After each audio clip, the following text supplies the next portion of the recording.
Hey guys, what's growing? It's Heather at Bush Poppy Farm.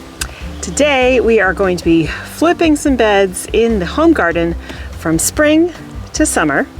So come along with me and let's do some gardening.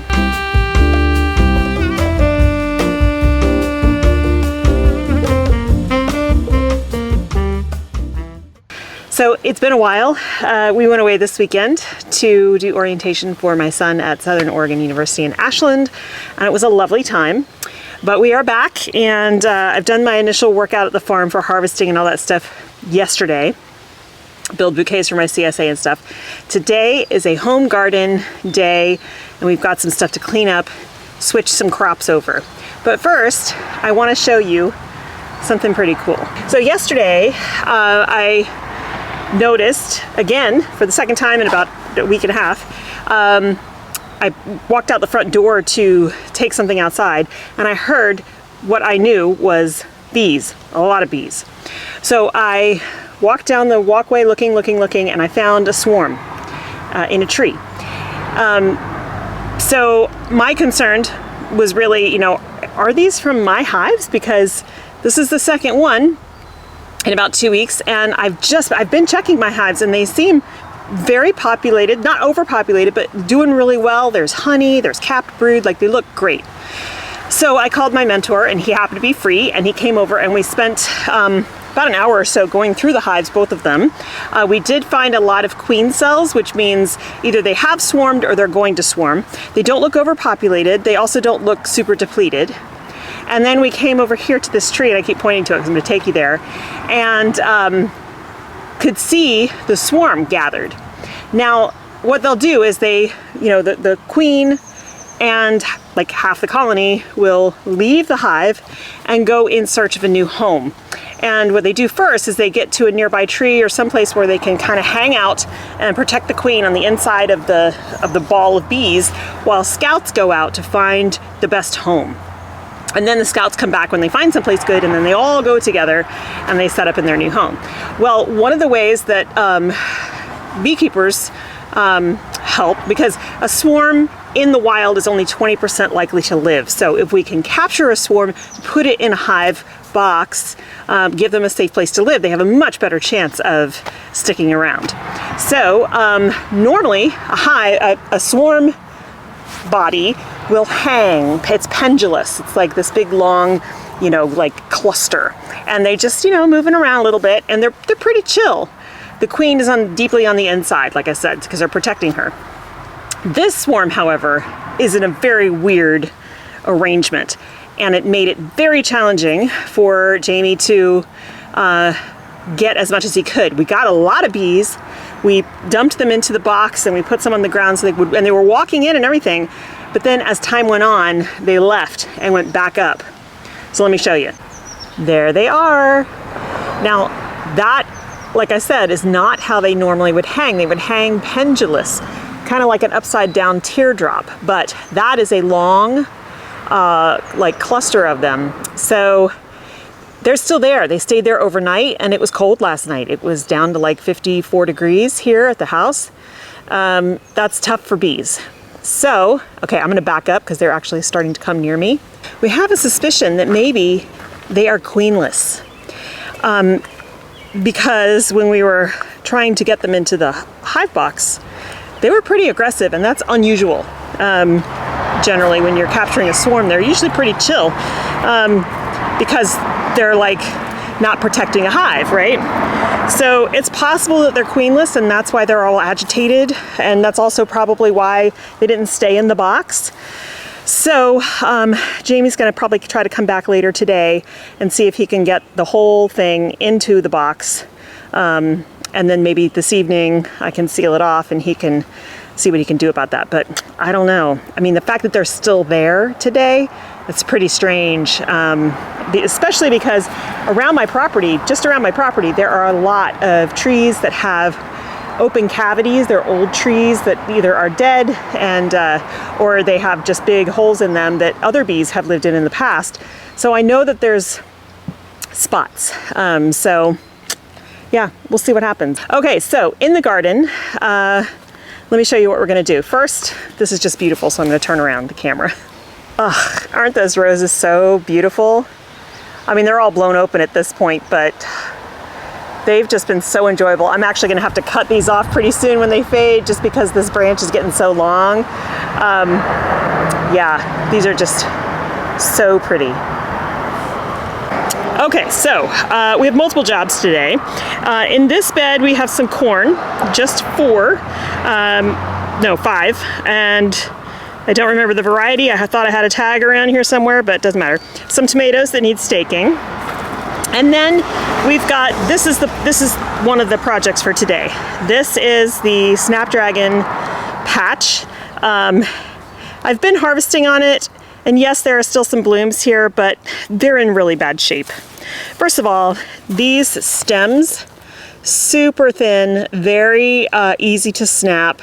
The way these look now is how my Snapdragons looked last year after their 3rd flush. This is only the 1st flush, and they have rust everywhere. So see that? That is rust on Snapdragons. You can get rust on all kinds of plants. It's a fungal infection. And generally, Snapdragons get rust if they've had water splash up from the soil, and if they sit at 55 degrees or so for a long period of time. Well, that's exactly what has been happening here. We had all that rain over the winter. They didn't do much growing because it was almost too cold. Then we haven't barely made it out of the 60s. I mean, it's still 60, it's like 64 degrees right now. So these guys are just, it's prime conditions for not very much growth and a lot of rust. So I'm gonna cut my losses because I'm really only getting a few, maybe 10 to 12 blooms out of here whenever I harvest. It's just not worth taking up this much bed space anymore. Status will stay, and I'm still cutting on the feverfew, so that's fine. And the straw flowers are looking beautiful, so they'll stay as well. But Snapdragons are gonna come out. And so what I'm gonna do, and I don't have to worry about this rust infecting what I'm gonna put down next because I'm gonna grow beans here. 2 different varieties of, beans can get rust too, but they generally will get powdery mildew instead. But that I'm not worried about here. So I'm gonna cut these off at the base of each plant because I want to leave the roots in the ground. Then I will add a layer of compost, just a thin layer, put some starter fertilizer down, direct sow the beans, cover them with straw, and then run the irrigation just to kind of saturate them a little bit. Now that's job 1. Job 2 is going to be in this bed. These tomatoes I need to tie up another row, but look, we actually are getting fruit. These are a Roma tomato, you can tell. They are Amish paste. We are starting to get fruit even though it's been so chilly. This week, we're gonna get temperatures finally in our normal summer range. So probably in the 90s. That will slow down tomato flowering, but mostly at this point, I would just like everything to put on some actual growth instead of just limping along like it has been. Okay, so the next job is to take the peas out. Now, you'll still see lots of pods here. And I harvested last night, and while it kind of hurts to think about taking some of these out, I've got a lot of powdery mildew in here. Here's a good example right there. And some animals are getting in here and chomping at night and leaving these pods ragged, and I don't want to eat anything that something else has been eating because you can actually get sick that way. So I think it's time. I'll pull these out. There's actually some carrots hiding under there, so who knows what those are going to look like. It was bound to happen. One of the chickens got out the other day, and I think she munched on some of these. But you see what I'm talking about here? That's some kind of animal damage. And so, we've been eating peas for weeks now. They're wonderful. I will harvest the stuff that's left, even if it's not. Here's another pod that got decimated. So even if it's not, I won't pick that either. But, those can get harvested, and I will harvest them and then shell them and freeze them so that we can eat them later. But yeah, then I'm gonna pull all these out. And when I say pull out, I mean cut at the base and leave the roots in there, especially because the nodules are what is fixing nitrogen for this soil right here. And then I'll put in my next crop, which I think is gonna be some cucumbers and some climbing beans. Speaking of the chickens, they're getting to be such big girls. That's the lady that got out the other day. Yeah, it's you. She came right to us though. We were able to pick her right up and carry her back in. But it was my fault. I knew that we were risking this.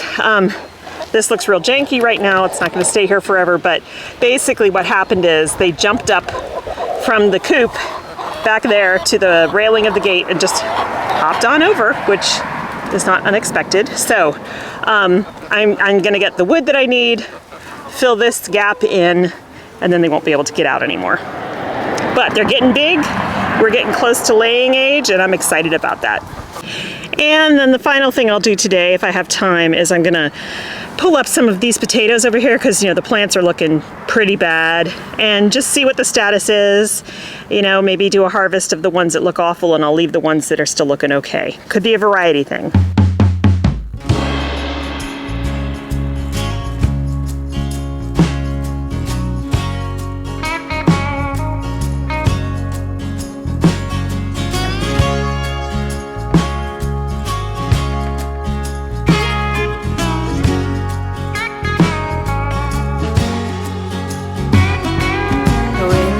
My hair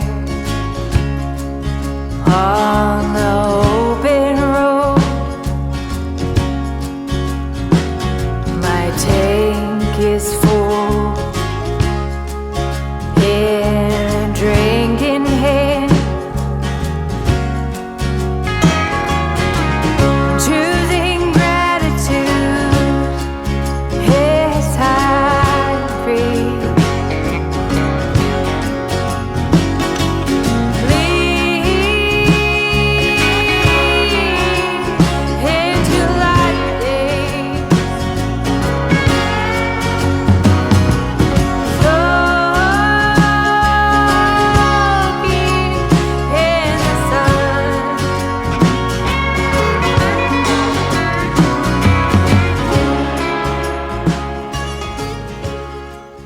Okay, so that is prepped.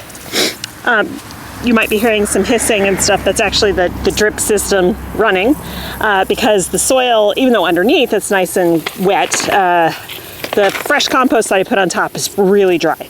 So I want to get this all nice and saturated. So I'm actually going to run it for about 25 minutes. So what I'm going to put in here, this is about a 12-foot run here. I'm going to put some dragon's tongue beans. I think I have these out at the farm as well, but I've been really anxious to try them, so I'm going to put them out here. These are a bush bean. They are, it also says make successive sowings every 2 to 3 weeks through midsummer. Optimum soil temperature for germination is 70 to 90 degrees. So these guys really want it to be hot, which is good because we're finally going to start getting into our hot time of year.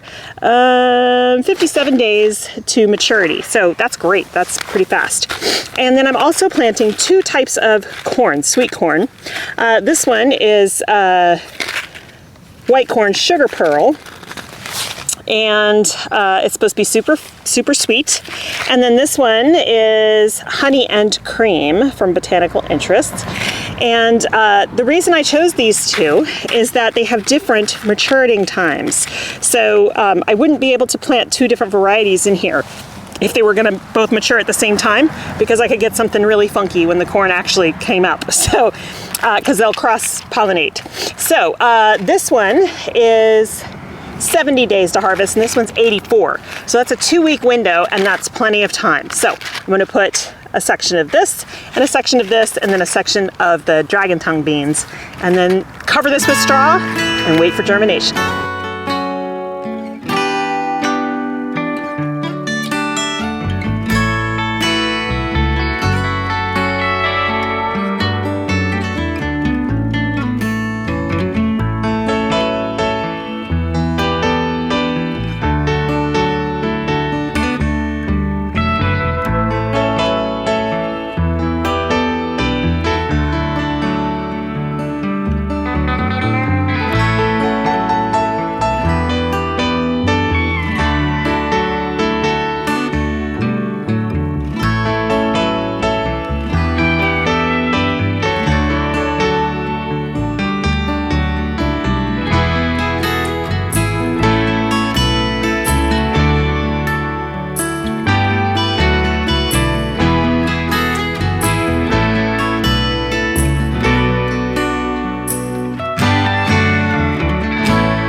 Here I go. All right.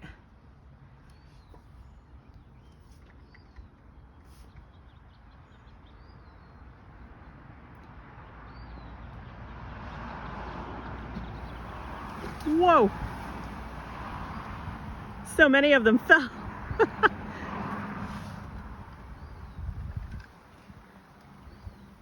I have anything? Oh yeah. Lots.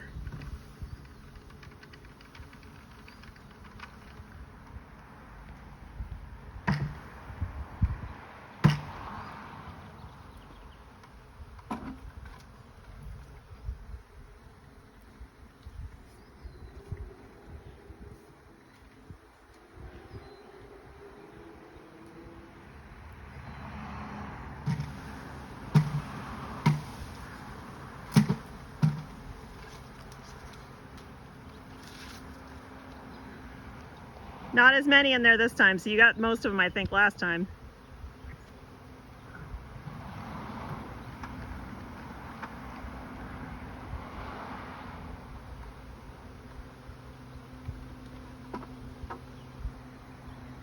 Get them up in here.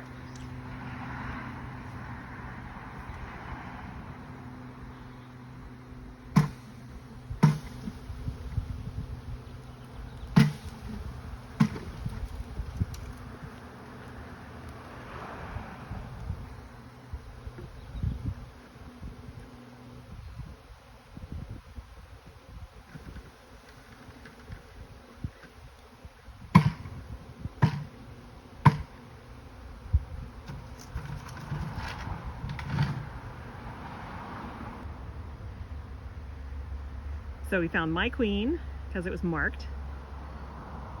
Definitely this swarm came from my hive. So we're putting her caged in there so that everybody will join her in there because they know she's in there. They can smell her. And they should all go into the box because the queen's in there. So after a brief intermission to work with the bees, as you saw, and we did capture them this time, they're pretty much all in the box. So tonight I'm going to come out, seal them in there, and then we're going to take them out to the ranch or the farm in the next couple days. But what I just did here was pulled up all of the peas, and I only left one trellis because all I'm doing is I'm not doing as much climbing stuff right now. So I've got long bean Chinese red noodle on this side and dragon's egg cucumbers on this side. I really hope that they germinate and I get some cucumbers. It's been such a rough year. It's been too cold for everything, and so I've got nothing so far, but we'll see.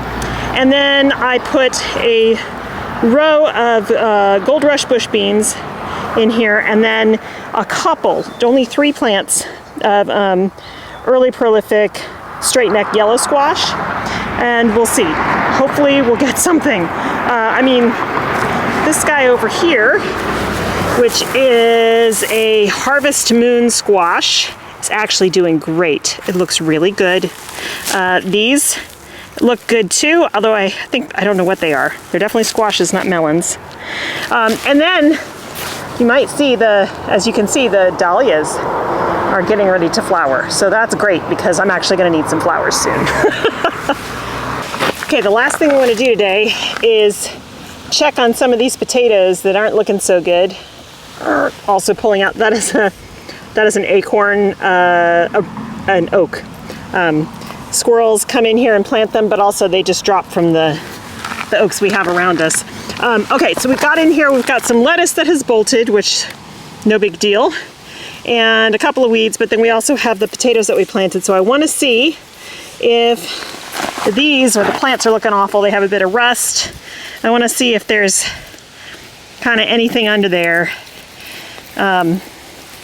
or if we should, well, I do feel tubers. Okay, well, I don't know, we'll see.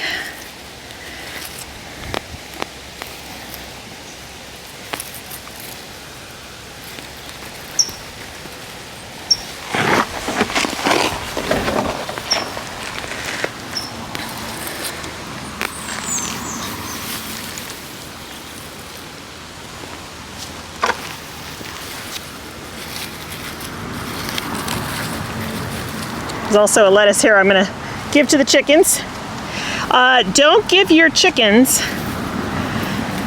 any leaves from solanaceous crops like potatoes or tomatoes or peppers or eggplants, because, oh, that's a nice potato, a nice one, because they're poisonous.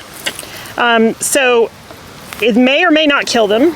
Okay, we do have a couple here, but they probably could have waited a little longer. So I think what I'm gonna do, I'm gonna take just these few that are sprouted here. I will compost those potato leaves. I just don't want to accidentally kill my chickens. I have seen folks give them that stuff, and sometimes it works out just fine, but I don't want to risk it with mine. So there's so many other things in the garden I can give them that I'd rather not run the risk of poisoning them. So they can eat actual tomatoes and actual peppers and things like that, but it's the leaves and the roots of those that are dangerous. Okay, so, wow, the soil is dry. I mean, not really, it's like okay under there, but, so I think what I'm gonna do, these two plants gave me a nice handful of red potatoes. Ooh, they actually look really yummy. But I think I'm gonna leave them a little bit longer. They don't look that bad. I mean, they don't look great, but you know, I'll let them stay a little bit longer. These up here look fine. It's the ones in the back that clearly have spots on them. They're looking rough. Could just be, like I said, it could just be a variety thing. Ooh, here's another big one. And maybe those other ones are different varieties. So, because of course I didn't label them, because, you know, why would I do that? That would make sense. Why would I do that? So, all right. I'll put the irrigation back in. Okay, so these taters will come inside, and I don't know, we may actually have those tonight dinner, me and the kids. Mike is traveling this week, so they just look really yummy. All right. So they could obviously go longer, but there are some full-size red potatoes on here. And that's from two plants. So as you can see, these guys have settled down quite a bit. And there's nobody really left up there on the branch. There's a few, just a few stragglers left up there. But for the most part, everybody's in here. That's what's happening right there. That's the last few. There's hardly anybody in the air anymore. So that's all good news. So like I said, tonight I will come out, put a little screen on the door there, and then pick up the box and move it into a nice spot that'll stay shady all day tomorrow, and then we'll get them out to the farm when we can. All right, guys and gals, that's gonna do it for me today. Thank you so much for joining me today, working in the garden. It feels good to get some stuff done. I always like being able to clean out beds and start fresh, just, it's exciting. So, hoping that we actually do get heat with this incoming heat wave. It'd be nice not to jump into the hundreds. Going from 50 to 100 Fahrenheit is pretty rough on plants, but in the 80s would be great, and it would give them a jump start. So fingers crossed. I hope everything is great where you are gardening. I hope you have a wonderful time in your garden, and I'll see you in the next one. Bye.